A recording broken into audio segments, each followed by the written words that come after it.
গড়া পিঠে মুড়ি মাখাচ্ছে মা। বেশি জল হয়ে গেছে রে। বেশি জল হয়ে গেল, তাহলে বেশি হয়ে যাবে। মা এখানে করতে লেগেছে গড়া পিঠে বা ভাপা পিঠেও বলে অনেকে। এই যে অল্প সামান্য চাচি, আর এই যে হচ্ছে ব্যাটারটা আছে। আত্মগুলো হয়ে গেছে, এবার আমি গরম জল করতে দেবো, তারপর পিঠেগুলো গরম হবে, সিদ্ধ করব। জল এখানে গরম হয়ে গেছে, এবার আমি এক পিস করে পিঠে এখানে দিয়ে দেবো। কি গুড় নাকি আছে না? ও হ্যাঁ, ভুলে যায়, সব ভুলে যায়।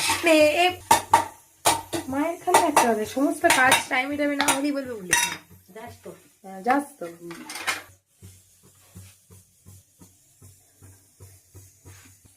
এইটা হচ্ছে রাউন্ড 1, এক রাউন্ড হয়ে গেছে। গরম গরম মা হটপটে রেখে দিয়েছে, আর এই কটা বাকি আছে। হয়ে গেলেই আমাদের গড়া পিঠে কমপ্লিট। শীতকালে অনেকে গড়া পিঠে বলে, অনেকে সেদ্ধ পিঠেও বলে। যাই হোক, শীতকাল মানে হচ্ছে পিঠে পুলি।